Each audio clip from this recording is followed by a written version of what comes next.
Shalom. Halo. Sekali lagi shalom. Halo. Puji nama Tuhan, Bapak Ibu Saudara dikasih dalam nama Tuhan Yesus Kristus. Kita bersyukur di pagi hari ini, di minggu yang terakhir di bulan Oktober. Kita bersyukur bahwa kita masih melihat penyertaan Tuhan dalam kehidupan kita. Kita boleh ada sampai saat ini semua karena kebaikan dan kemurahan Tuhan. Bahkan ketika kita menikmati hari yang baru, itu semua juga bukti bahwa Tuhan terus mengasihi saudara dan saya. Kalau pada pagi hari ini kita boleh melangkahkan kaki kita dari rumah kita masing-masing menuju tempat ini, kita mempunyai motivasi untuk kita boleh bertemu dengan Tuhan. Kita mau menyenangkan hati Tuhan melalui setiap puji-pujian, penyembahan kita, dan kita mau dikuatkan oleh kebenaran firman Tuhan. Kita percaya bahwa ketika kita datang ke tempat ini, nanti saat kita pulang kita tidak akan sama lagi, karena kita mendapatkan berkat yang baru, damai sejahtera yang baru, dan kekuatan yang baru dari Tuhan. Bapak Ibu, kita mau memulai ibadah kita pada pagi hari ini. Mari saya mengundang untuk yang bertugas doa pembukaan.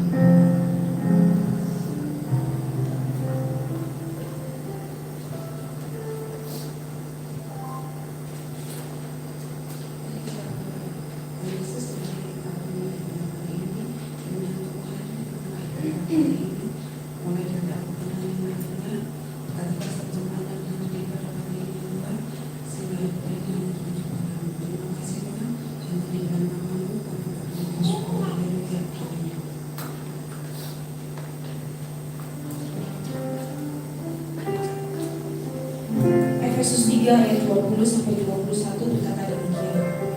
Bagi dialah yang dapat melakukan jauh lebih banyak daripada yang kita doakan atau pikirkan, seperti yang ternyata dari kuasa yang bekerja di dalam kita. Bagi dialah kemuliaan di dalam jemaat dan di dalam Kristus Yesus turun-temurun sampai selama-lamanya. Amin. Kita percaya bahwa Dia Allah yang selalu menyediakan, Dia Allah yang selalu menolong kita, lebih dari apa yang kita doakan, lebih dari apa yang kita pikirkan. Itu yang Dia sediakan bagi kita. Dari Dia yang aku minta, lebih dari yang aku pikirkan, semuanya Engkau sediakan dalam hidupku.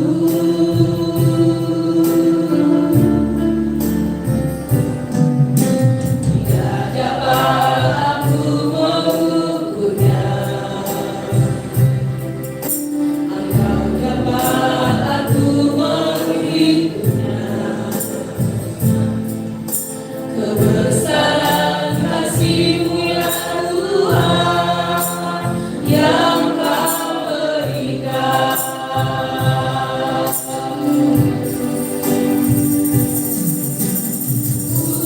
Bersyukur padamu, Kau Tuhan yang mengasihiku.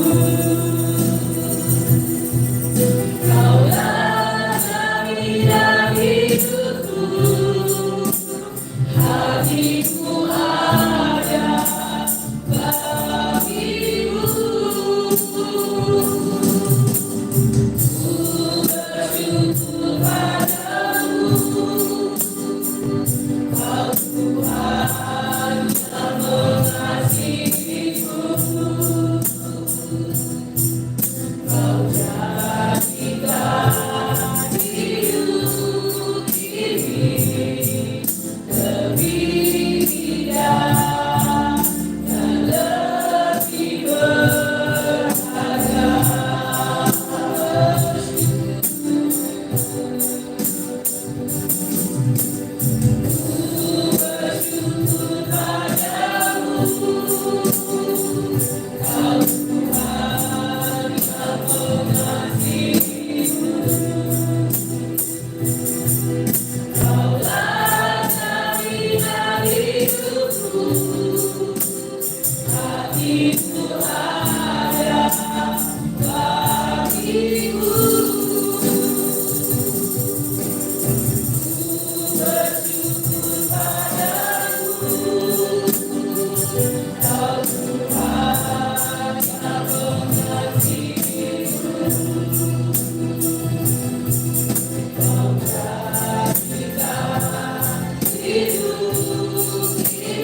kesetiaan-Mu Tuhan. Kami bersyukur untuk pertolongan-Mu Tuhan. Terima kasih buat setiap hari yang Kau berikan bagi kami. Kami percaya Tuhan, Engkau selalu menyediakan segala sesuatu yang kami perlukan. Bahkan lebih dari yang kami pikirkan, Tuhan akan menyediakan bagi setiap kami. Terima kasih Tuhan, terima kasih Yesus. Kalau pagi hari ini kami bersama-sama bersorak-sorai memuji memuliakan nama Tuhan, kami percaya bahwa Engkau hadir di tengah-tengah kami. Terima kasih Tuhan, terima kasih Yesus. Kami siap untuk bersorak-sorak memuji memuliakan nama-Mu. Mari bersama-sama kita katakan amin. Sekali lagi shalom. Ada sukacita Bapak Ibu Saudara? Amin. Kita semua bersukacita bukan karena kondisi atau keadaan yang baik-baik saja, tapi kita tahu bahwa sukacita itu tetap nyata di dalam hati kita karena ada Yesus yang ada di dalam hati kita. Amin. Kita mau membesarkan nama Tuhan, kita mau memuji Dia karena Dia adalah Tuhan yang ajaib, Dia Tuhan yang berkuasa, Dia Tuhan yang menolong hidup saya dan saudara.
kita mau bangkit menyerukan nama Yesus. Kita juga mau maju menyatakan kuasanya, karena kita percaya di dalam nama Yesus Kristus kuasa iblis dikalahkan. Amin.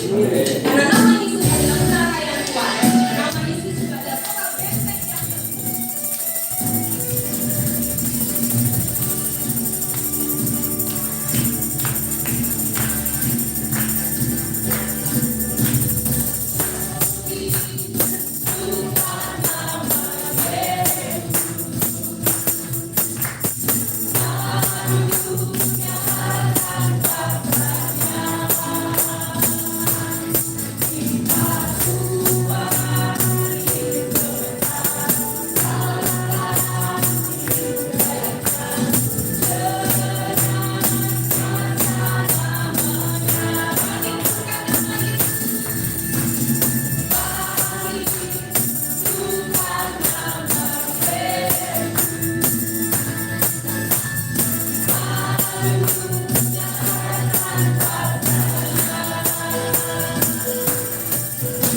Yesus. Amin.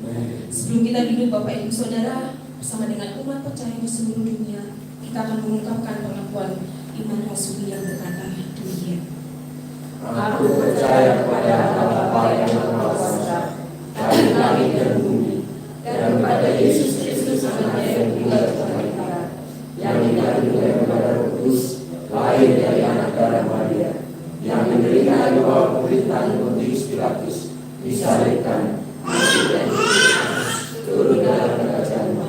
Pada hari yang ketiga, bangkit pula dari antara orang mati, naik ke surga, duduk di sebelah kanan Allah Bapa yang Maha Kuasa, dan akan datang dari sana untuk menghakimi orang yang hidup dan yang mati. Aku percaya kepada Roh Kudus, gereja yang kudus dan am, persekutuan orang mati, pengampunan dosa, kebangkitan dari dalam hidup yang akan. Silakan duduk kembali Bapak Ibu Saudara. Kita sudah mengucap berbagai macam dan banyak sekali kebaikan Tuhan. Kita juga sudah merasakan dan menikmati kasih setia Tuhan di dalam kehidupan kita. Pagi hari ini kita mau memberikan yang terbaik bagi pekerjaan Tuhan di tempat ini.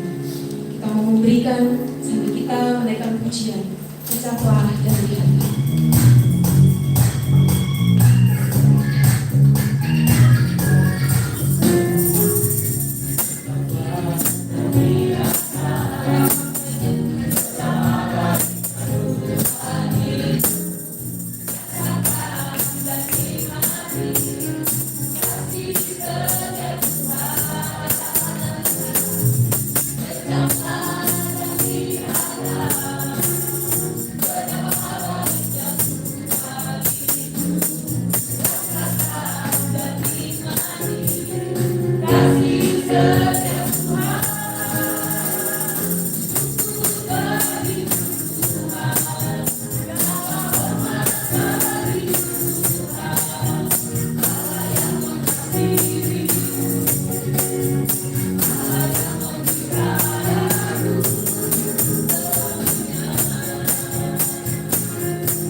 Biarlah seperti pujian ini, keberadaan kami masing-masing mengakui bahwa kami memerlukan Tuhan dalam hidup kami, dalam menjalani hidup di dunia ini yang penuh dengan tantangan.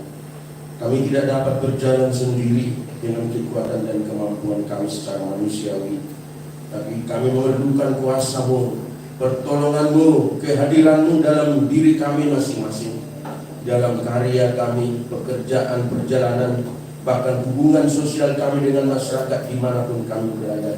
Kami membutuhkan kekuatan dan hikmat-Mu, pertolongan dan kuasa-Mu dan kasih sayang-Mu, supaya kami menjalani hidup ini. Betapa berat di dunia ini, tanpa Tuhan kami tidak berdaya. Karena itu Tuhan, melalui kebenaran firman-Mu, berbicaralah Tuhan, kami sangat membutuhkan firman-Mu untuk menuntun kami, menolong kami, memberikan kami semangat, bahkan kekuatan yang baru. Roh Kudus, tolong kami semua. Engkau guru yang agung, pengajar yang ajaib dan mulia bagi kami. Ajarilah kami Tuhan dengan kebenaran, kebenaran-Mu yang sejati, kebenaran yang memerdekakan, yang membebaskan kami dari kegelapan dunia, sehingga kami berada dalam terang dari Tuhan sendiri, sehingga kami akan melangkah dengan baik dan benar, dengan satu tujuan yang pasti, karena mata rohani kami melihat dengan jelas tuntunan dan jalan Tuhan ada di depan kami. Kami bersyukur Tuhan, dan kuasa-Mu menolong kami semua, dan juga hamba-Mu yang akan menyampaikan. Pakailah sesuai dengan kehendak rencana-Mu. Terpujilah nama-Mu Bapa. Dalam nama Tuhan Yesus Kristus kami berdoa dan bersyukur menyambut firman Tuhan. Haleluya, amin. Shalom. Puji Tuhan, kita patut tetap bersyukur karena waktu-waktu seperti ini adalah waktu-waktu yang terlalu indah bagi kita umat pilihan Tuhan. Karena kesempatan seperti ini tidak semua manusia bisa menikmati hadirat Tuhan. Ketika kita memuji, menyembah Tuhan, menikmati hadirat-Nya, ada kekuatan baru tanpa kita sadari. Ada satu kesegaran dalam jiwa kita dan roh kita. Ketika kita merenungkan firman Tuhan pun, Roh Kudus sedang bekerja untuk menolong kita, untuk kita boleh melihat rencana Tuhan yang agung dan mulia dan membawa kita damai sejahtera. Karena itu pada pagi ini kita akan membaca firman Tuhan dari Efesus pasal 2 ayat 1 sampai dengan ayat yang ke-10. Efesus pasal 2 ayat yang pertama sampai dengan ayat yang ke-10. Saya akan membaca ayat yang ganjil, Bapak Ibu membaca ayat yang dikenal.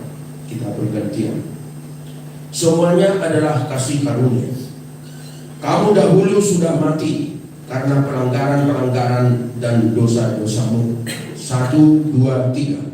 Kamu hidup di dalamnya karena kamu mengikuti jalan dunia ini. Karena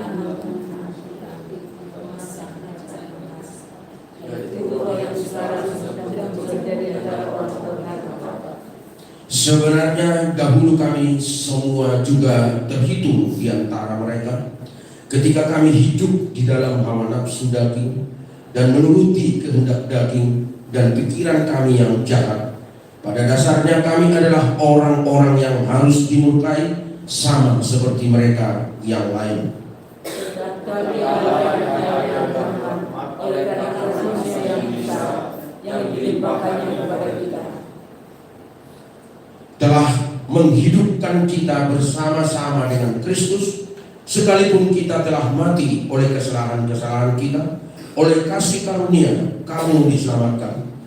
dan di dalam Kristus Yesus Dia telah membagikan kita juga dan memberikan kepada kami nama dengan Dia di surga, Supaya pada masa yang akan datang Ia menunjukkan kepada kita kekayaan kasih karunia-Nya yang melimpah-limpah sesuai dengan kebaikan-Nya terhadap kita dalam Kristus Yesus.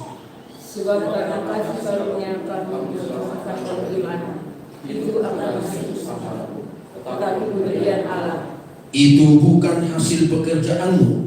Jangan ada orang yang memegahkan diri.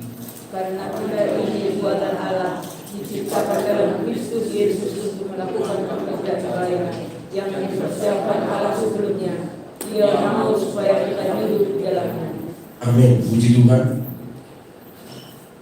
Saya memberikan tema khotbah ini dari kegelapan ke dalam terang hidup. Rasul Paulus menggambarkan dua kondisi kehidupan, yaitu di masa lalu jemaat di Efesus, artinya sebelum mereka percaya kepada Yesus Kristus, dan kondisi yang kedua adalah sesudah percaya menjadi pengikut Yesus Kristus. Dari kegelapan ke dalam terang hidup, gelap dan terang. Kalau kita bisa bayangkan, ada dua warna yang sangat kontras, yang sangat berbeda. Tetapi sebenarnya Paulus mau menggambarkan kehidupan yang di luar Yesus itu kehidupan dalam kegelapan, yang tidak mengerti jalan-jalan yang ditempuh, karena mata rohani mereka gelap adanya. Tetapi dalam kehidupan dalam terang ada suasana yang sangat berbeda. Ada gairah, ada semangat, dan jalan yang ditempuh cukup jelas. Tujuan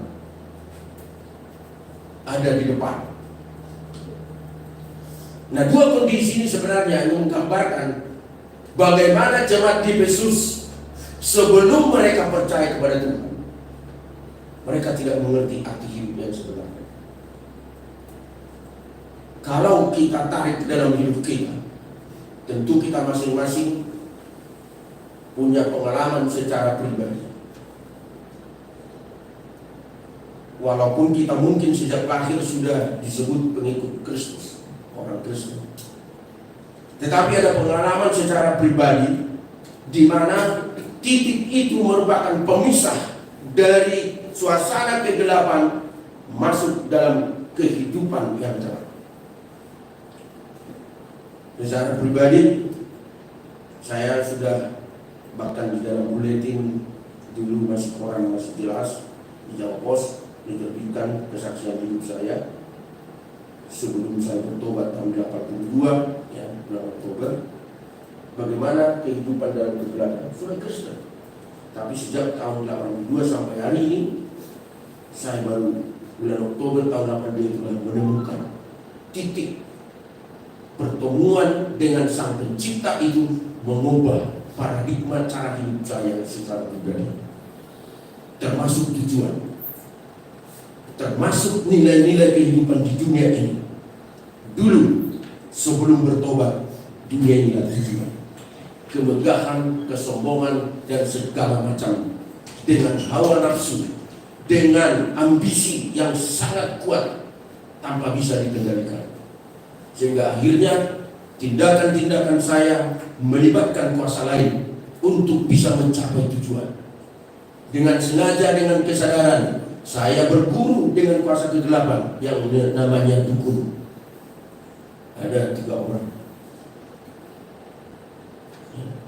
Bahkan saya sudah minum darah guru dari Sinso, penjaga kuburan Tionghoa di Zikam. 6 bulan saya berguru di sana. Setiap malam Jumat berguru itu jadi bangga dulu gitu kan. Ya, silat namanya kungfu itu. Kalau belajar itu malam dikasih minyak bersama dingin. Jadi kita disiksa dengan cambuk, dengan segala, ada pedangnya, nggak terasa, cuma merah aja badan itu. Dioles dengan minyak, hilang semua. Ada kekuatan-kekuatan yang kita tidak tahu dari mana dasarnya. Dan kita percaya itu adalah sesuatu yang baik pada saat itu. Nah, kondisi itu membuat saya pergi merantau dengan keyakinan yang berbeda, tapi Kristen. Lalu apa yang terjadi kemudian? Menjadi kejahatan, melakukan berbagai macam kejahatan. Yang akhirnya pada zaman itu, zamannya Soeharto, akhirnya jadi target misterius, penembak misterius. Kalau masih ingat, lari saya ke Jakarta, dari Jakarta Jawa Tengah, dari Jawa Tengah lari Surabaya. Itu berbulan-bulan. Bagaimana caranya menghindar dari kejaran polisi? Itu melibatkan Kopassus. Jadi teman-teman saya harus ditembaki semua. Ada yang dibuang di kali, kalau masih muda nggak tahu, dibuang di kali orang itu depan. Hari di kalung itu bukan jadi. Jadi itu di mayat yang dari Jawa Tengah dibawa ke sini, dari sini dibawa. Jadi tidak ada yang mengenal. Teman saya semua sampai sekarang jelas mereka nggak bisa. Tapi saya bersyukur tahun 82 pelarian itu bertemu dengan Tuhan. Di situ saya bertobat tahun 82, kegelapan itu terpisah. Semua dibakar dalam nama Tuhan Yesus, semua kuasa kegelapan. Dulu jiwa yang saya banggakan dari gunung saya bawa kemana-mana, dibakar dari Tuhan Yesus. Dalam kehidupan dari kuasa kegelapan. Karena itu dari kegelapan ke dalam terang hidup ada kondisi yang sangat berbeda. Nah, Paulus menggambarkan bahwa dia juga mengaku kami dulu juga seperti itu. Kita tahu Rasul Paulus dulu jahat sekali, menangkap orang Kristen, memenjarakan, membunuh mereka, membela agama. Bukankah banyak sekarang juga kondisi seperti itu? Atas nama agama, atas nama Tuhan, membela Tuhan yang Maha Besar, yang mereka akui Allah yang Maha Kuasa, tapi membela Tuhan. Sebenarnya Tuhan kontradiktif. Tuhan yang Maha Kuasa diakui, tapi mereka membela Tuhan. Tetapi yang lucunya, membakar, mencelakai orang lain, bahkan mematikan orang lain, dianggap itu sebagai bagian penyembahan mereka kepada Allah yang mereka yakini. Bukankah itu tipu daya iblis? Terjebak dalam konsep agamawi dan dibangun oleh kuasa kegelapan yang dipakai oleh iblis adalah manusia-manusia yang beragama. Dari kegelapan ke dalam terang hidup. Kalau kita baca ayat 1 dan sampai 3 cukup jelas di sana. Dia berkata, kamu dahulu sudah mati. Mati secara apa? Secara rohani. Mengapa? Paulus katakan karena apa? Jelas sekali kematian itu terlihat dari gaya hidup sehari-hari. Kenapa? Pelanggaran-pelanggaran etika, pelanggaran-pelanggaran norma-norma masyarakat, adat budaya. Mereka dengan sengaja melanggar karena kekuatan-kekuatan lain ada dalam diri mereka. Itu yang disebut pelanggaran-pelanggaran. Kemudian ada lagi dosa-dosa mereka yang lakukan dalam ayat 1. Dosa-dosa kamu. Kata dosa yang diulang-ulang itu adalah menggambarkan betapa kehidupan jemaat sebelum percaya Tuhan Yesus, termasuk Paulus yang dulu disebut Saulus, setiap hari melakukan aktivitas yang dosa. Inilah yang digambarkan kegelapan. Dan mereka tidak sadar bahwa mereka sedang dikuasai oleh kekuatan yang membawa mereka kepada kehancuran menuju kekekalan, kebinasaan, maut yang palsu.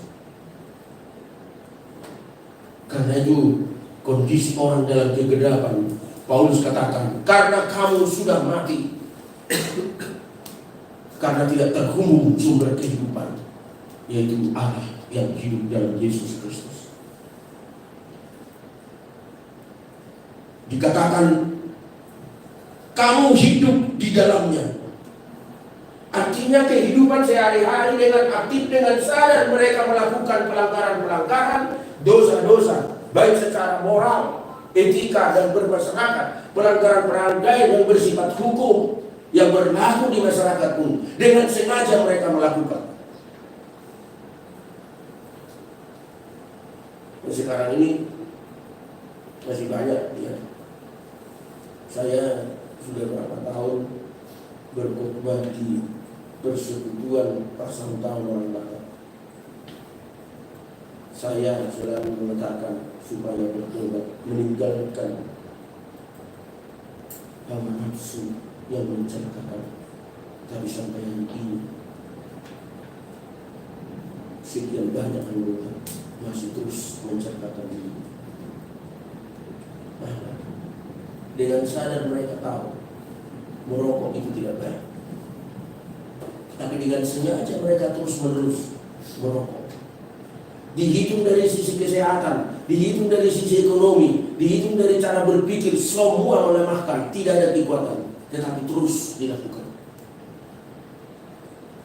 Mereka tidak sadar ada kekuatan lain di balik itu. Mereka katakan mereka percaya Tuhan, ikut ibadah, tapi tidak ada perubahan. Dan saya terlalu yakin gaya hidup seperti itu tidak berada dalam terang Tuhan, karena kesia-siaan terus menerus dilakukan dalam hidupnya. Ya. Kamu hidup di dalamnya. Ini menunjukkan aktivitas hidup sehari-hari dalam segala kegiatan selalu disertai dengan pelanggaran dan dosa-dosa, dan mereka tidak mengerti dan tidak paham. Itulah suasana kegelapan. Dan mereka apa? Mengikuti jalan dunia ini. Ya, jalan dunia ini. Kalau dalam Alkitab dikatakan dunia, kosmos, yang bersifat ciptaan, yang tidak ada hubungannya ketundukan terhadap Allah. Dunia yang sementara, sehingga mereka hidup di dalamnya, berjalan hanya setingkat lahiriah. Itu sebabnya dalam Alkitab dikatakan orang yang seperti ini, yang hanya dipimpin oleh hawa nafsu kedagingan, itu diibaratkan seperti binatang tanpa roh, hanya naluri hawa nafsu. Ini memang bahasa yang terlalu keras untuk menyadarkan umat manusia supaya mereka tahu kalau mereka mengikuti jalan dunia ini adalah satu gaya hidup yang sangat bertentangan dengan kehendak Allah. Dunia yang dimaksud ini adalah dunia yang sudah berada dalam perangkap dosa dan kuasa kegelapan. Di dalamnya. Itu sebabnya ketika orang percaya Yesus, kita dikatakan kita bukan dari bawah, kita bukan di dunia, tetapi kita berada dari atas karena Roh Allah ada bersama. Lanjutnya di dalam ayat 2 ini dikatakan, kamu hidup di dalamnya karena kamu mengikuti jalan dunia ini, karena kamu mentaati penguasa kerajaan angkasa, yaitu roh yang sekarang sedang bekerja di antara orang-orang durhaka. Sadar atau tidak disadari, hanya dua kekuatan yang ada di dunia ini: kekuatan kegelapan dan kekuatan terang. Kekuatan terang itu hanya di dalam Yesus Kristus. Di luar itu gelap semua. Kalaupun ada bahasa menyatakan ada abu-abu, itu hanya sandiwara kuasa kegelapan untuk menyembunyikan kedoknya. Kadang-kadang dia memakai kata-kata kebenaran. Bukankah Adam dan Hawa juga tertipu memutar balikan firman? Sandiwara bukan. Ini yang sekarang terjebak banyak manusia termasuk orang Kristen ada di dalamnya. Di situ dikatakan Paulus, karena kamu mentaati tanpa disadari mereka mentaati. Ketika seseorang mentaati hukum yang dia terima, dia yakini, dia secara dengan mutlak menyerahkan diri kepada kekuatan. Makanya kalau kita lihat sekarang orang-orang yang sangat ekstrim menjalankan agamanya, ya, saya melihat itu radikal, ekstrim sekali. Tidak ada rasa malu, sangat bangga mereka. Bahkan kalau saya lihat, ya sudah lama saya lihat, sampai salaman pun nggak bisa, ya. Jadi itu kalau laki-laki itu celananya segini celananya. Jadi kalau salaman, kalau yang tidak sama-sama imannya, bahkan mungkin seiman juga, tapi kalau dia tidak seamin dengan dia, nggak bisa salaman seperti kita dipegang. Hanya dia dekat. Kalau apalagi lawan jenis, nggak bisa. Dia bisa. Dan itu dimanapun mereka melakukan, dan mereka sangat ekstrim sekali berpegang kuat. Dan bangga mereka berpakaian seperti itu, bahkan yang memegang cadar dan segala macam. Dengan bangga, sudah panas terik seperti ini, bayangkan ibu-ibu sudah panas pakai hitam dan pakai kaos sekarang. Ini kalau secara manusia kesadaran apa itu? Kalau tidak ada kekuatan lain tidak mungkin. Yang kita lihat sampai sekarang seperti itu. Itulah kegelapan. Maka kita mengikut Kristus itu sebenarnya bukan, akan saya bilang bahasa-bahasa yang saya tunjukkan banyak kali. Ya, saya tidak tahu sejak tahun berapa saya pakai bahasa ini. Ikut Yesus itu bukan agama. Yesus itu bukan tokoh agama. Yesus adalah Tuhan, pencipta, juru selamat. Tanpa dia tidak ada seorang pun yang salah. Ya, memang kita di Indonesia ini kita harus beragama. Ya, Kristus ini agama Kristen, tapi itu tidak pengaturan aja. Ya, tapi kalau secara pribadi hubungan kita sebenarnya, Yesus itu Allah yang hidup, pencipta, juru selamat dunia. Di luar itu tidak ada. Nah, karena kamu mentaati penguasa kerajaan angkasa, ini gambaran kekuatan lain itu, kuasa kegelapan itu, di angkasa dia berkuasa. Bahkan Petrus mengatakan dalam suratnya, apa yang dikatakan? Lawanmu seperti iblis yang mengaum, seperti singa yang mengaum di darat, yang mencari orang yang siap untuk diterkam di binatang. Ini gambarannya luar biasa. Jadi kita harus hati-hati betapa hidup ini harus kita waspada untuk kita tidak main-main. Ini sifatnya roh yang dimana bisa ditampil. Tapi ketika kita berada dalam hadirat Allah, nanti kita bisa melihat yang kontras dengan kegelapan ini di dalam terang. Dalam ayat 4 sampai seterusnya nanti kita bisa melihat ada hidup yang dijamin, dipelihara, dijaga oleh kuasa di luar kita, yaitu kuasa itu. Itulah yang membuat kita terhindar dari semua rencana sejahat iblis yang mengaum seperti singa ini. Tidak bisa menangkap kita karena ada kuasa lain. Sadar atau kita tidak sadari, ada kuasa lain yang menahan itu, sehingga tidak perlu takut. Ya, tetapi yang perlu kita lihat, karena ada tujuan daripada dua keadaan ini, supaya kita memilih dengan ekstrim, dengan ketaatan yang sungguh, dengan kesungguhan hati, supaya kita jangan sampai masuk dalam gaya hidup yang berada dalam kegelapan. Katakan dalam ayat 2 itu, roh yang sekarang sedang bekerja Ini adalah bahasa yang dikatakan oleh Paulus. Ini adalah kontinuitas dari waktu ke waktu, dari detik terus bekerja dia untuk menghancurkan manusia.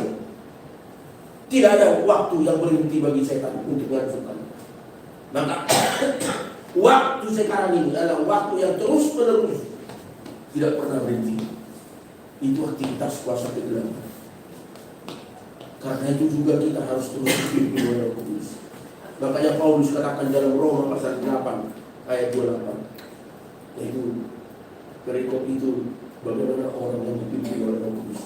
Katakan ayat 28, kita tahu sekarang Allah turut bekerja dalam segala sesuatu. Kata sekarang itu sama dengan ini.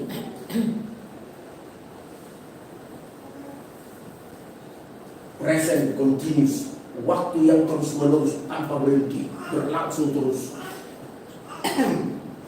Lihat, ada kuasa yang terus menerus bekerja. Yang satu kuasa kegelapan untuk menghancurkan kehidupan manusia.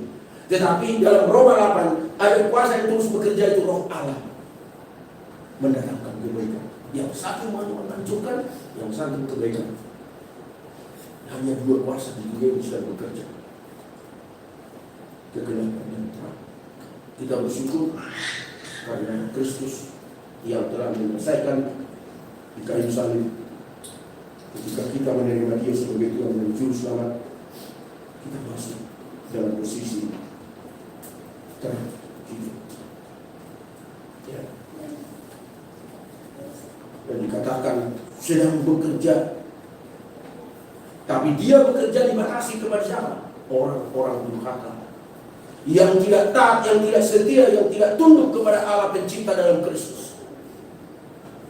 Bisa jadi orang Kristen banyak yang durhaka, yang mendidik gaya hidup tidak mencerminkan sebagai pengikut sejati. Jadi harus ada sikap terhadap kuasa kegelapan ini. Kita harus memusuhi, melawan. Karena Tuhan Yesus juga melawan kuasa kegelapan ini. Tidak boleh kita pakai dua kaki, yang satu di sini, satu di sini. Hati-hati. Kita harus mengambil posisi jelas bahwa posisi kita ada di dalam keselamatan, dalam terang Tuhan, yaitu kebenaran yang sejati.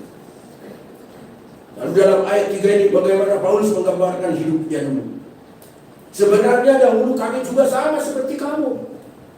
Ya, kita tahu kan Paulus itu atas nama agama dia punya mandat dari raja, dari kaisar, untuk membasmi orang Kristen, menangkap dan membunuh mereka, memenjarakan mereka sebelum dia bertobat terima Yesus. Ini kondisinya yang menggambarkan bagaimana yang dialami oleh Paulus. Sebelumnya dia namanya Saulus, setelah bertobat dia disebut Rasul Paulus. Ya. Dia hidup hanya di dalam hawa nafsu.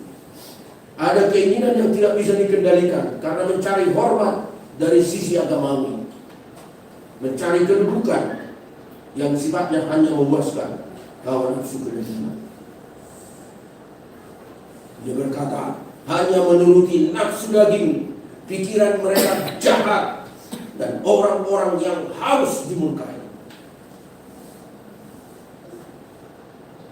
Ini gambaran orang yang berada dalam kegelapan. Nah, kita bersyukur karena Kristus rela berkorban untuk mengeluarkan kita dari suasana kegelapan itu, masuk dalam terang Tuhan. Ketika terang itu sudah ada dalam hidup kita, hidup ini bergairah dan bersemangat, punya tujuan, bukan hanya nilai yang sementara, tapi nilai kekekalan. Karena kita sadar bahwa hidup di dunia ini hanya bersifat sementara. Siapapun pada waktu yang tertentu dia harus mengakhiri segala sesuatunya, apapun kondisi dan situasinya. Dia tidak melanjutkan hidupnya ketika Tuhan menghentikan jalannya.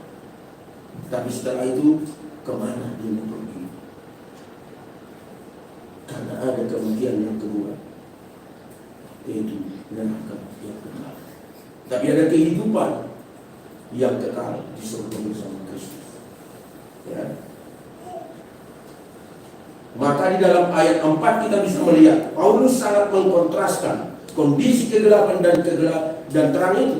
Dalam ayat 4 dikatakan, tetapi Allah yang kaya dengan rahmat Oleh karena kasih-Nya yang besar yang dilimpahkannya kepada kita, telah menghidupkan kita bersama-sama dengan Kristus sekalipun kita telah mati oleh kesalahan-kesalahan kita. Oleh kasih karunia kamu diselamatkan. Kata tetapi ini adalah perbandingan sangat kontras kondisi ayat 1 sampai dengan ayat 3. Tapi dalam ayat 4 dikatakan oleh karena, tetapi karena ini ada inisiatif dari pihak Allah untuk menyelamatkan manusia. Allah yang penuh kasih, yang kaya dengan rahmat-Nya, oleh karena kasih-Nya yang besar melimpah yang tak terhingga, dicurahkan melalui kematian Kristus. Siapa yang percaya menerimanya, kasih itu masuk dalam hatinya. Dia diselamatkan, ditarik dari kegelapan kebinasaan, masuk dalam terang Allah. Jaminannya adalah Roh Kudus. Maka saat-saat seperti itu, apa yang saya disaksikan, tahun 82 saya mengalami kondisi ini. Itu yang disebut ketika seorang tokoh agama Yahudi yang sangat digabungi oleh orang Yahudi, ya, Nikodemus, malam-malam datang kepada Tuhan Yesus. Yesus masih berumur sangat muda, tapi dia mengatakan, "Guru, apa yang harus kuperbuat?" Dia memang malu, jangan sampai diketahui orang lain. Dia sembunyi-sembunyi untuk bertemu dengan Yesus. Lalu datang kepada Yesus, dia berkata dalam Yohanes pasal 3 sampai 5, "Guru, apa yang harus aku berbuat supaya aku memiliki hidup, memiliki kerajaan Allah?" Yesus katakan, "Engkau harus dilahirkan kembali." Tetapi Nikodemus sebagai tokoh agama yang ahli hukum-hukum Tuhan, yang paham, dia bertanya, "Bagaimana mungkin, Guru? Aku sudah tua, sudah berubah, masuk lagi dalam rahim ibuku, dan aku dilahirkan kembali." Karena dia hanya berada di dalam kedagingan, tidak paham. Dan Yesus katakan, yang dilahirkan dari daging adalah daging, tetapi yang dilahirkan dari Roh adalah kehidupan. Aku berkata kepadamu, kalau engkau tidak dilahirkan kembali, engkau tidak akan melihat kerajaan Allah. Bayangkan, jangankan untuk masuk, melihat kerajaan Allah pun tidak. Kalau tidak dilahirkan kembali, berarti ada persyaratan masuk kerajaan Allah. Untuk melihat kerajaan Allah dan masuk, harus mengalami kelahiran baru. Roh itu harus nyambung, kembali bertemu dengan roh kita. Itulah peristiwa yang dialami setiap orang yang lahir baru. Dan hanya pribadi dengan Tuhan Yesus itu tidak bisa langsung secara umum, tidak bisa. Maka itu kita harus berdoa masing-masing. Kalau ditanya kapan Anda termeterai dengan Roh Kudus, itu pengalaman pribadi, tidak bisa disangka oleh siapapun, tidak bisa direkayasa, dikarang-karang, tidak bisa. Dan itu kita tidak bisa gambarkan betapa indah pertemuan itu, karena kita apa? Dilepaskan dari kegelapan, masuk dalam terang Tuhan, dan itulah jaminan memperoleh seluruh janji Tuhan. Efesus 1:12 dan 14. Karena itu sangat penting. Dalam ayat 4 itu kan, tetapi Allah yang penuh rahmat dan kasih-Nya yang besar dilimpahkannya kepada kita. Pada saat kita dalam kegelapan, Dia datang ke dunia.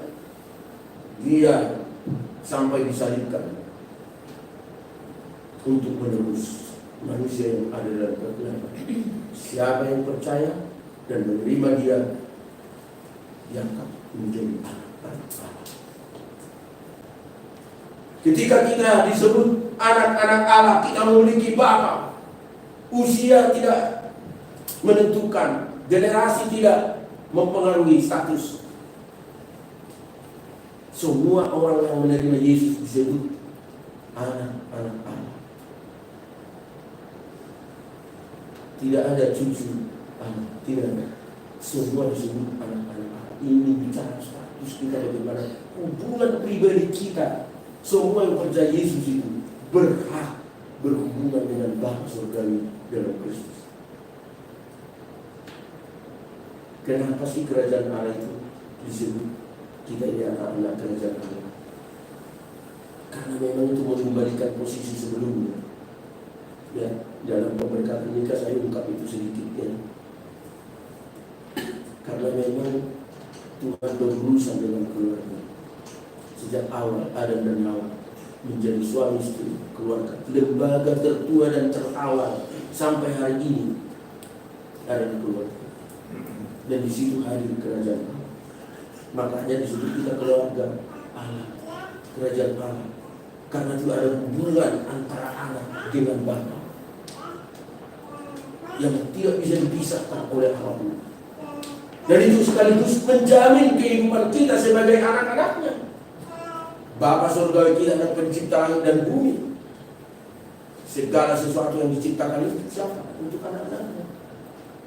Tapi karena dosa sudah dihukum, akan bersusah payah untuk harus berkeringat untuk mendapatkan makanan dan minum. Dulu belum dapat dulu berkeringat, bahkan dikasih kuasa kelola seluruh dunia setelah diciptakan semua. Nikmatilah dengan takut berkeringat. Tapi ketika jatuh dalam dosa, maka suasana seperti itu dia. Sampai hari ini kita harus berjuang. Tapi ketika kita dipulihkan dalam Kristus, ada kuasa yang kita bisa mengerjakan sesuatu lebih daripada yang kita bayangkan.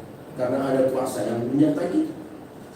Karena orang yang sudah dalam Tuhan, kerjanya sangat berbeda. Ada kualitas di sana, ya, ada kejujuran di sana,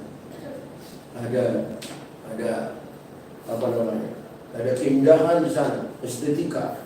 Jadi kerja apapun itu ada keindahan kalau dinikmati bersama Tuhan. Tidak ada kebosanan. Walaupun itu rutin tiap hari terus berulang-ulang pekerjaan itu, tapi kalau dalam Tuhan, karena dia bersama Tuhan. Nah, suasana hati yang seperti itu, dia akan bekerja dengan semangat, dengan sukacita, ya. Dan tingkat disiplin dan ketelitiannya akan sangat lebih akurat daripada orang yang bingung, yang hidup kacau balau. Pekerjaan orang tersebut seringkali mengacau, membuat kecelakaan orang lain dan merugikan dirinya dan orang lain. Itulah suasana tersebut. Maka nanti di penghujung ayat khotbah ini saya mengutip satu ayat, ya, yang Tuhan mau kita ada di dalamnya. Ya. Dalam ayat 5 dikatakan bahwa Tuhan telah memberikan kita satu kehidupan yang baru, ya, kehidupan yang baru untuk kita terus menunjukkan identitas kita yang baru, ya. Dalam ayat 5 dikatakan telah menghidupkan kita bersama-sama dengan Kristus, sekalipun kita telah mati oleh kesalahan kita, oleh kasih karunia kamu diselamatkan. Dan dalam Kristus Yesus Ia telah membangkitkan kita juga dan memberikan tempat bersama-sama dengan Dia di surga. Ini ada perubahan status bagi orang yang sudah percaya kepada Kristus. Disebut anak-anak Allah dan juga sebagai orang yang sudah jamin masuk surga, warga kerajaan surga, ya, diselamatkan menjadi warga surga. Jadi bukan mudah-mudahan kita sudah pasti orang yang sudah percaya Yesus, ya, sudah diselamatkan kita. Ya. Dan ini yang membuat kita punya pengharapan yang jauh melampaui dunia yang sementara ini, karena itu sifatnya kekal. Karena itu bangkitlah yang telah membangkitkan kita, yaitu Kristus. Ada gaya hidup yang bergairah, ada kekuatan yang masuk dalam diri kita, sehingga semangat kita harus berbeda dengan orang lain, karena aktivitas Roh Kudus itu ada bersama kita. Semangat melayani, semangat bekerja, semangat mengkomunikasikan yang benar, ya, sehingga kita akan menunjukkan bahwa kita ini memang beda. Karena Roh Kudus ada bersama sahabat dengan kita, ya, menghidupkan kita bersama-sama Kristus. Oleh karena apa? Ada kasih karunia yang diberikan kepada kita. Bukan saja status kita sudah diselamatkan, tetapi kuasa itu bekerja dalam diri kita, Sehingga kita ada pemahaman baru, ada orientasi goal, tujuan yang sudah jelas, yang menjadi pegangan hidup kita adalah kekekalan. Karena tanpa itu kita, apalah artinya dunia ini? Yesus sudah berkata, apa artinya kamu memiliki seluruh dunia ini kalau jiwamu binasa? Ya, kadang-kadang saya menyimpulkan isi Alkitab itu kejadian sampai bahwa jiwa adalah keselamatan. Itulah intinya, supaya manusia jangan binasa dilakukan oleh hidup yang kekal. Itu aja sebenarnya. Ya. Jaminannya adalah Roh Kudus itu sendiri. Ya. Di dalam Kristus kita dibangkitkan, memberikan apa? Tempat di surga. Ayat 6 ya. Maka di dalam ayat 7 ini ada tujuannya. Ayat 7 dikatakan supaya pada masa yang akan datang, ya, masa-masa yang terus-menerus ke depan, future, next time, ada Tuhan memberikan apa tujuan, kita jelas menatap masa depan yang pasti di dalam Tuhan. Tidak perlu kita bingung tentang jaminan selama di dunia ini. Kita harus yakin anak-anak kita semua, cucu kita terpelihara dekat kepada Tuhan. Bawa anak cucu kita dekat dengan Tuhan, ada jaminan. Sekalipun dunia bergejolak, di dunia ini kita terjamin. Bukan hanya itu, tetapi sampai kepada kekekalan. Ya. Karena itu, supaya masa depan kita terjamin, tetaplah setia dan semakin sungguh-sungguh dalam Kristus, dalam persekutuan pribadi. Kenapa? Karena Tuhan Yesus Kristus dengan penuh kekayaan rahmatnya, kasihnya, kasih karunia-Nya dilimpahkan kepada kita untuk mendandani, memfasilitasi, mengatasi perkara-perkara yang dibuat oleh iblis menghancurkan kehidupan ini. Kita tidak akan kekurangan hikmat dan kasih karunia mengatasi problema-problema yang terjadi di dunia. Hanya anak-anak Tuhan, karena Roh Kudus tidak terbatas untuk melimpahkan sesuai dengan kebaikan Tuhan. Hakikat Allah itu baik adanya. Tidak ada kejahatan, unsur kejahatan dalam hidup Allah. Itulah kita. Ketika orang bicara atas nama Allah, berbuat jahat, membunuh orang lain, merusak orang lain, merusak kehidupan, itu bukan Allah yang benar. Allah itu hakikatnya baik, 100% sempurna, mengasihi manusia. Karena itu kekuatan dan kuasanya yang melimpah-limpah diberikan kepada orang-orang percaya. Itu sebabnya dalam ayat 8 dikatakan, sebab karena kasih karunia kamu diselamatkan hanya bermodal apa? Iman, percaya kepada Yesus Kristus. Dari yang lain hanya mengimani, menerima, percaya bahwa Alkitab itu adalah komunikasi antara manusia dengan Allah. Ketika kita percaya firman-Nya dan kita terima dengan iman, maka kita diselamatkan. Kita difasilitasi dengan karunia-karunia untuk kita bisa mengatasi segala persoalan akibat dosa yang sudah lewat di dunia ini. Karena itu ketika kita sadar kita diselamatkan, Paulus ingatkan, itu bukan hasil usahamu, bukan karena pekerjaanmu, bukan karena kehebatanmu, tapi pemberian Allah. Itulah yang disebut anugerah, grace, inisiatif dari Allah disodorkan kepada manusia. Ketika manusia membuka hati, menerima dengan iman dalam Kristus, dia diselamatkan. Dia difasilitasi kuasa dan hikmat untuk mengatasi persoalan-persoalan di dunia ini, sekaligus menjadi saksi kepada dunia bahwa Tuhanlah satu-satunya. Karena itu ada kata jangan, larangan untuk tidak kita menganggap sesuatu yang ada pada kita. Dalam ayat 9 katakan, ya, karena kita ini, ya, ayat 9 katakan itu bukan hasil pekerjaanmu, maka dikatakan jangan ada orang yang membenarkan diri. Jadi apapun yang kita sudah miliki sekarang ini, semuanya karena anugerah Tuhan. Ya. Karena ketika ada sikap seperti yang saya bilang itu, memposisikan kita setara dengan Allah. Karena kita menganggap apa yang kita dapatkan ada di kota kita. Dan makanya itu yang kata larangan, jangan menganggap diri. Karena semua adalah anugerah pemberian Tuhan. Ya. Saya selalu bolak-balik bilang orang banyak ya, kami ini kan ada sekali sebulan pertemuan membuat berdua sekali makin semua itu. Saya bilang sama mereka, orang hidup ini mengertikan bahwa ada berkat umum, tanpa bekerja pun kita sudah menikmati berkat itu.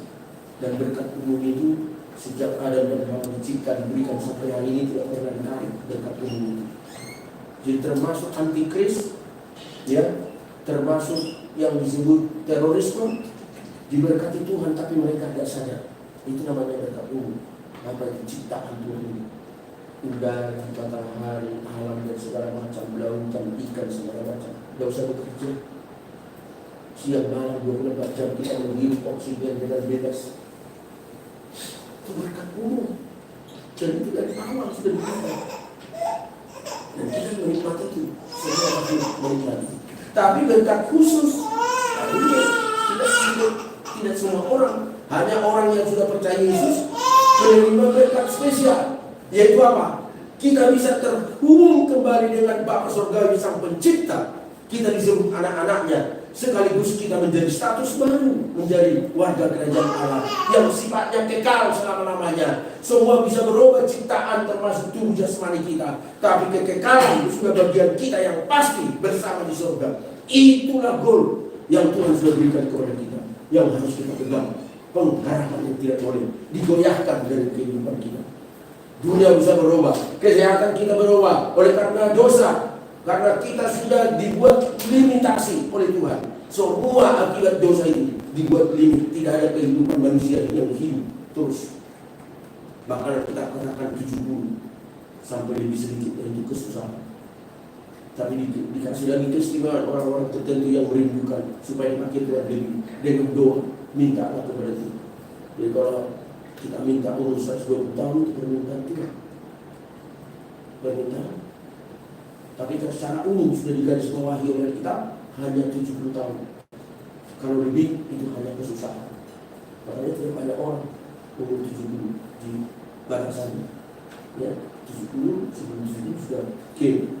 Kalau pun 70 kita sudah terseok-seok, makan pun sudah susah. Ada hanya di tempat tidur. Ya, 80, tapi memang ada 1, 2, 3, 90. Di Cina memang masih ada 100 kerjaan. Tapi kesusahan terus yang terjadi, ya. Tuhan tidak mau seperti itu. Hidup kita jangan susah. Saya juga berdoa, kalau saya bikin susah untuk orang lain terhadap keluarga, lebih baik saya langsung ke surga daripada saya jadi beban. Ya. Karena mati pasti, semua kita pasti mati kok, dan tidak mau sesuatu lagi. Karena itu perlu kita menyadari betapa hidup ini sangat berharga di mata Tuhan ketika kita mengerti posisi kita, ya, posisi yang sudah diselamatkan. Karena itu kita perlu. Lalu ayat 10 dikatakan, karena kita ini buatan Allah.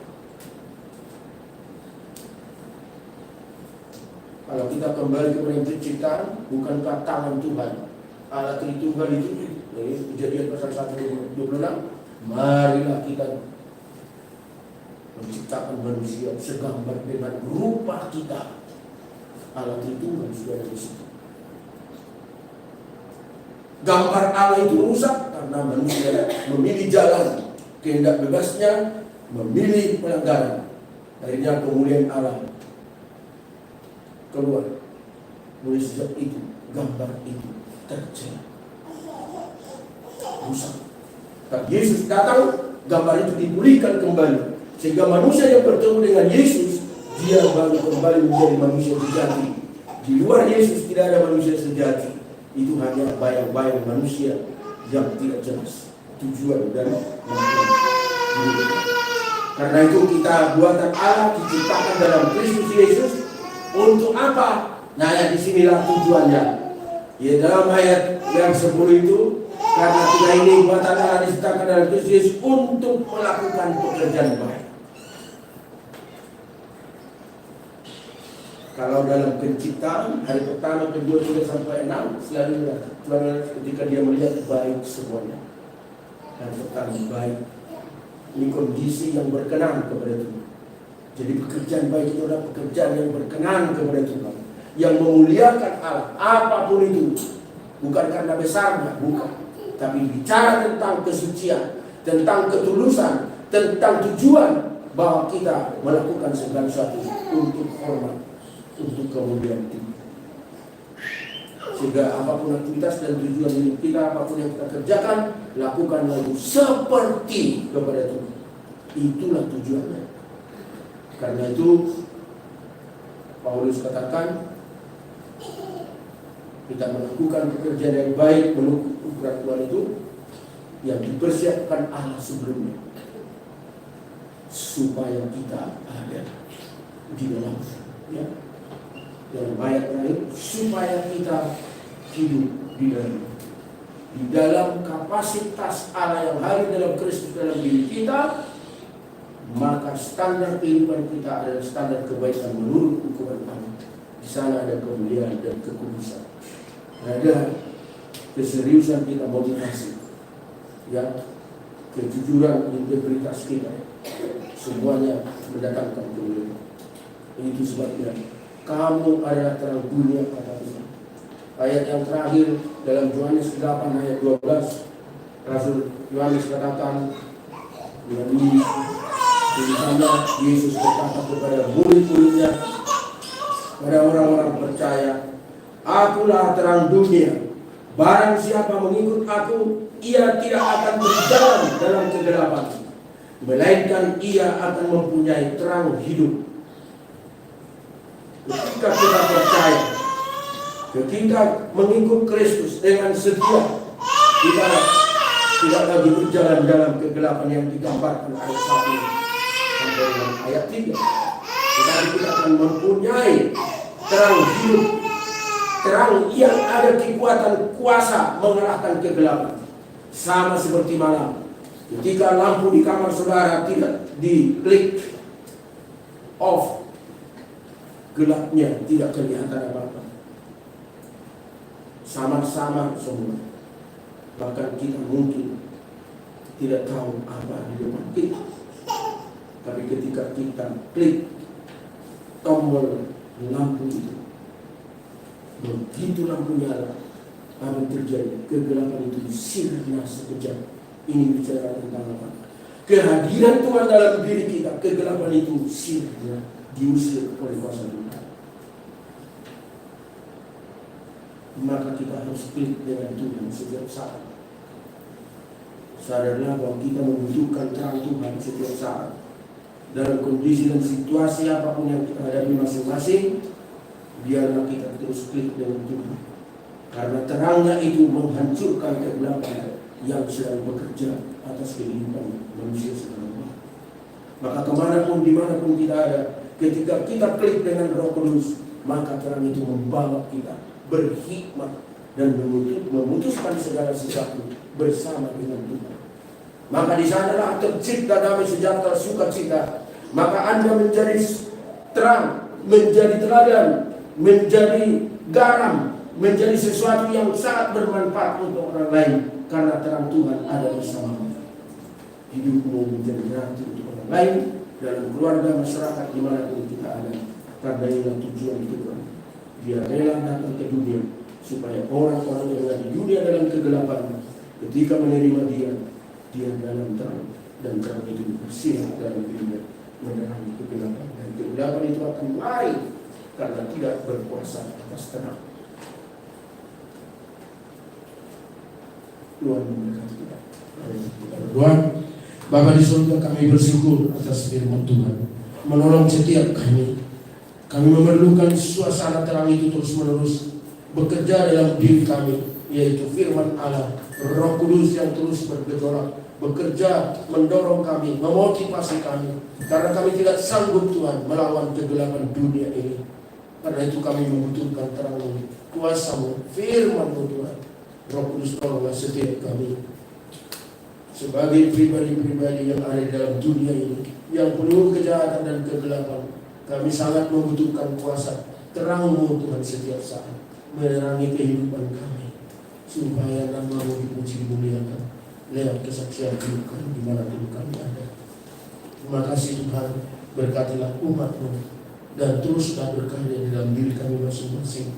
Jadikan kami alat-Mu Tuhan, dan berkatilah kami semua. Berilah kami fasilitas hikmat dan bijaksana, bahkan fasilitas jasmani untuk mendorong kami terus bersaksi bagi orang lain yang ada dalam kegelapan, supaya nama-Mu dipuji dimuliakan lewat kehidupan kami.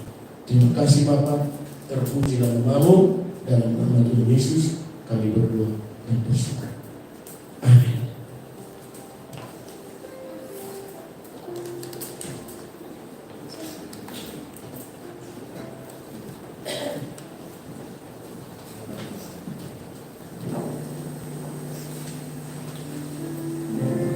Puji nama Tuhan, kita sudah diberkati oleh kebenaran firman Tuhan pada pagi hari ini.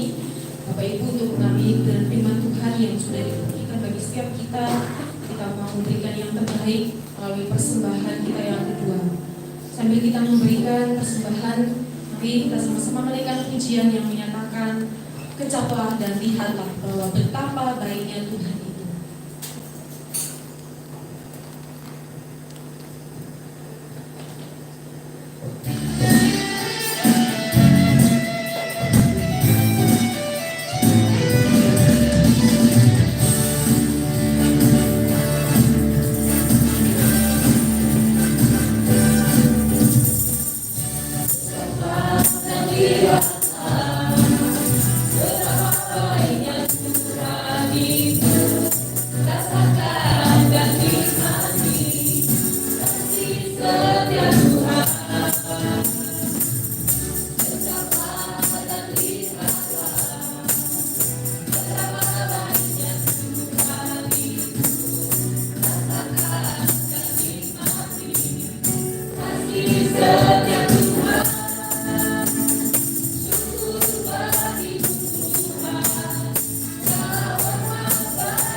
Dan juga untuk yang belum datang, Tuhan berikan kesembuhan apabila ada yang sakit, dan juga sertai dalam setiap aktivitasnya. Dan terima kasih Tuhan untuk firman siang hari ini, semoga bisa menjadi firman untuk hidup kami selanjutnya. Dalam nama kita yang Tuhan Yesus Kristus, kami berdoa dan bersyukur. Haleluya. Bapak Ibu, kita akan mendengarkan warta gereja untuk kegiatan kita selama seminggu ke depan. Kepada yang bertugas, yang bersilakan.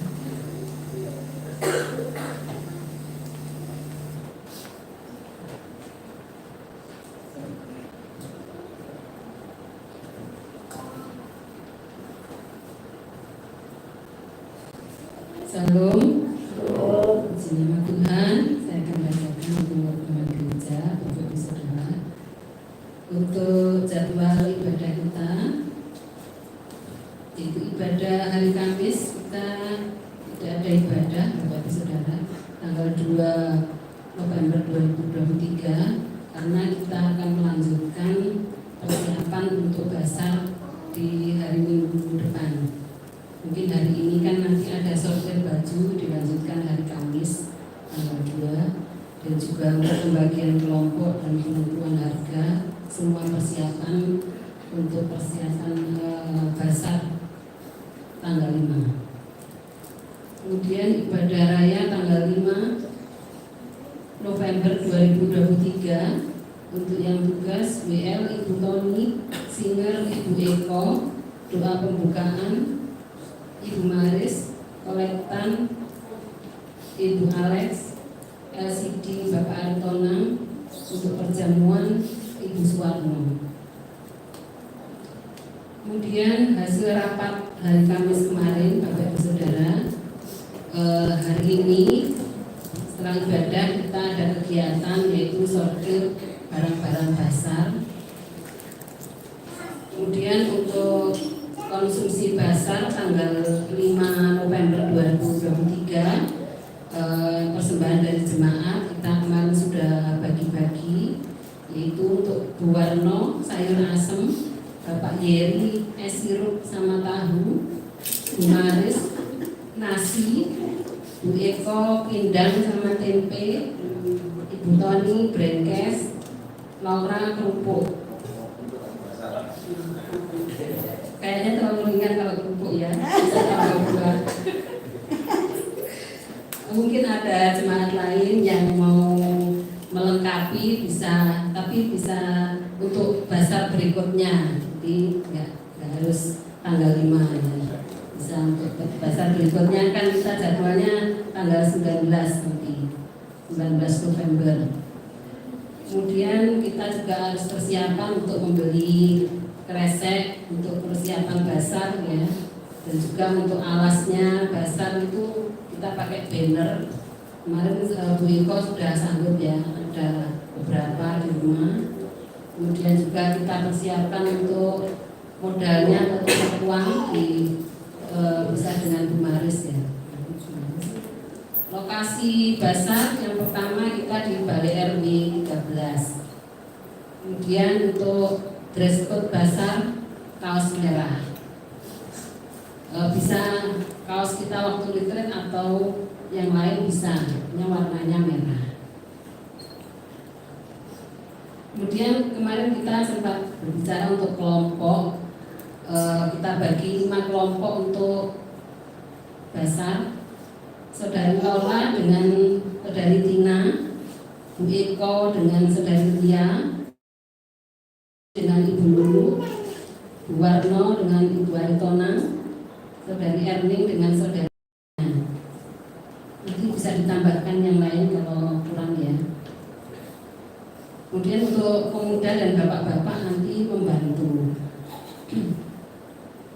Kemudian untuk teknis tukar kado kemarin sempat kita bicarakan waktu rapat, dan kita putuskan ada acara yang baru, yaitu namanya Gajah Putih.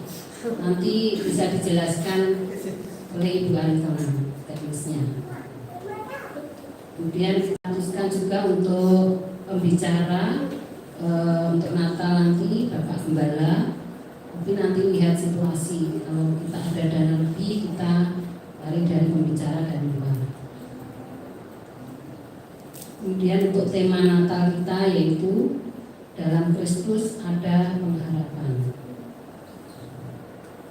Demikian Bapak Ibu Saudara, jangan lupa nanti habis ibadah ini kita ada rapat sebentar, rapat Natal. Mungkin ada hal-hal lain yang mungkin lupa kita berbicarakan.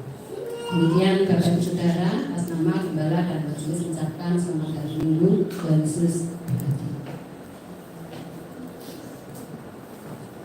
Mari saudara kita semua bagi berdiri, kita mengakhiri ibadah kita pada pagi hari ini. Kita mau menyatakan bahwa Yesus adalah menara yang kuat. Nama Yesus sudah dalam bentengnya. Sudah nama Yesus.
zaman. Kami bersyukur Tuhan di penghujung ibadah kami datang kepada-Mu. Untuk kami berdoa siapa bagi setiap jemaat yang hadir, Engkau tahu persis Tuhan tantangan pergumulan yang dihadapi, baik dalam rumah tangga, di lingkungan keluarga, maupun dalam pekerjaan, bahkan di mana saja kami ada, selalu ada tantangan-tantangan dari kuasa-kuasa yang sedang bekerja di dunia ini. Kami membutuhkan pertolongan hikmat dan kuasa Tuhan menyertai seluruh sidang jemaat dimanapun kami berada. Karena itu Tuhan, tolonglah setiap keluarga untuk terus dijaga, dipelihara selama 24 jam. Kami berdoa di dalam nama Tuhan Yesus Kristus, biarlah malaikat Tuhan hadir, Tuhan mengawal kami, sehingga kuasa si jahat itu tidak pernah bisa masuk. Kegelapan itu tidak bisa, karena ada terang Tuhan dalam keluarga kami, sehingga kegelapan itu pergi jauh-jauh, sehingga damai sejahtera, sukacita, gairah dan semangat ada di dalam keluarga kami, sehat dan kuat bersama Tuhan untuk melakukan berbagai macam aktivitas sebagai anak-anak Tuhan. Memberkati kepala keluarga, suami istri di dalam mendidik, di dalam bekerja, untuk menunaikan tugas dan tanggung jawab terhadap keluarga. Engkau terus memberikan hikmat dan Roh Kudus terus menolong agar semuanya berjalan sesuai kehendak dan rencana Tuhan, sehingga berkat-berkat Allah akan terus mengalir dan melimpah setiap keluarga jemaat. Terima kasih Bapak, semua anak-anak mulai dari bayi, bahkan yang masih dalam pertumbuhan semua, baik remaja dan pemuda, Tuhan memberkati kesehatan dan kekuatan, hikmat bijaksana tambahkan dalam pertumbuhan rohani yang baik, sehingga semuanya boleh melihat karya Tuhan di dalam kehidupan kami masing-masing menjadi anak Tuhan. Memberkati juga majelis yang ada di dalam berbagai pelayanan Tuhan. Tolong Engkau memberikan hikmat dan bijaksana semua kaum muda-mudi. Tuhan memberkati ibu-ibu dan semuanya. Engkau memberkati juga bapak-bapak, karena Engkau Bapa yang setia untuk memfasilitasikan hikmat yang daripada sumbernya. Terpujilah nama-Mu Bapa. Kami berdoa Tuhan untuk ibadah, baik juga untuk kegiatan hari Kamis, baik juga ibadah raya. Semua yang bertugas di dalamnya Tuhan berikan semangat yang berkuat untuk memuliakan nama-Mu. Engkau yang menolong kami semua Tuhan. Semua yang kami rindukan, kami butuhkan, kami berdoa Engkau campur tangan membuka jalan, baik juga biaya-biaya yang kami butuhkan untuk basar sebagai bentuk cinta kasih kami terhadap lingkungan masyarakat, yaitu perayaan Natal, bahkan berbagi pada tanggal 25 Desember sebagai wujud pesan Natal kepada masyarakat di sekitar kami. Pakailah semua Tuhan apa yang kami akan buat untuk menjadi alat-Mu, untuk berbicara kepada mereka bahwa ialah pesan kelahiran Sang Juru Selamat, supaya mereka sadar bahwa Sang Juru Selamat sudah datang ke dunia untuk menebus orang-orang berdosa, supaya tidak berada dalam kegelapan, supaya mereka diselamatkan. Itulah kerinduan kami Bapa. Pakailah kegiatan bangsa, mendatangkan berkat yang kami butuhkan untuk fasilitas, untuk membeli sembako, untuk memenuhi Tuhan pembagian tanggal 25. Pakailah penitia yang ada sudah berupaya dengan kekuatan dan hikmat dan pengorbanannya. Perhitungkanlah Tuhan, berilah mereka hikmat dan bijaksana, kekuatan dan juga berkat-berkat yang menunjang kehidupan mereka hari demi hari. Terima kasih Tuhan, kami bersyukur menyerahkan semua aktivitas ke depan. Biarlah Tuhan terus berkarya lewat kami semua. Terpujilah nama-Mu Tuhan. Kami berdoa supaya Tuhan terus menolong kami masing-masing, baik kesehatan kami. Tuhan tolong agar kami terjaga terus terkontrol, karena kuasa-Mu Tuhan. Ketika kami pun terganggu kesehatan, kami tetap fokus kepada Tuhan, karena itu menjadi sarana yang Tuhan izinkan untuk kami terus fokus dan bergantung sepenuhnya kepada Tuhan, supaya kami lebih bijak lagi mengatur waktu dan kondisi situasi yang kami hadapi, sehingga kami juga boleh mengkonsumsi sesuatu yang mendatangkan kesehatan bagi kami. Dengan hikmat itu kami boleh semakin mendisiplinkan diri, sehingga kami terhindar dari sesuatu yang salah. Terima kasih Tuhan, kami bersyukur. Kami berdoa juga buat bangsa negara kami. Berkatilah bangsa dan negara kami, dari pusat sampai daerah sampai seluruh Indonesia. Pakailah pemerintah yang ada dan keamanan polisi dan TNI untuk mengamankan, dan pakailah juga penegak hukum supaya hukum tegakkan saya dirinya tanpa pandang bulu.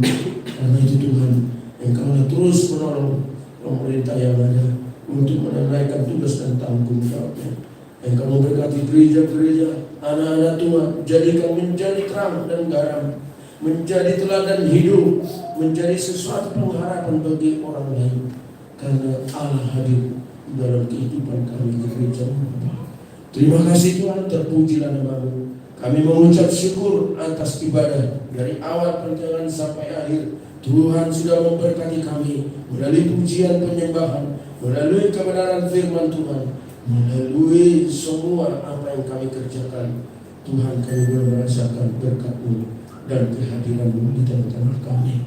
Jika sebentar kami akan berpisah, bahkan kami juga akan ada rapat secara singkat. Tuhan memberkati panitia yang ada, yang menolong kami semua. Terima kasih, terpujilah nama-Mu Tuhan. Dengarkanlah doa kami Bapa, oleh karena kami berdoa hanya di dalam nama Tuhan Yesus Kristus yang juga mengajar kami berdoa demikian. Bapa kami yang di surga, dikuduskanlah nama-Mu, datanglah kerajaan-Mu, jadilah kehendak-Mu di bumi seperti di surga. Berikanlah kami pada hari ini makanan kami yang secukupnya, dan ampuni akan kesalahan kami seperti kami juga mengampuni yang bersalah kepada kami, dan jangan membawa kami ke dalam pencobaan, tetapi lepaskanlah kami daripada yang jahat. Karena Engkau yang dan kuasa dan kemuliaan sampai selamanya. Sidang Jumat yang terkasih, pulanglah dan terimalah berkat-Nya. Tuhan memberkati engkau dan melindungi engkau. Tuhan menyinari engkau dengan wajah-Nya dan memberi engkau kasih karunia. Tuhan menghadapkan wajah-Nya kepadamu dan memberikan engkau damai sejahtera, supaya engkau terus berkarya dimanapun engkau ada. Bersama Tuhan engkau akan dibuat berhasil, supaya nama Tuhan dipuji, dimuliakan, baik dalam pribadi dan keluarga, dalam pekerjaan dan pelayanan, bahkan seluruh aktivitas kita masing-masing akan dipakai Tuhan memberkati banyak orang, dan berkat-Nya melimpah atas saudara-saudara sekalian. Karena janji Tuhan ya dan amin. Dan awal dari semua di dalam nama Tuhan Yesus Kristus.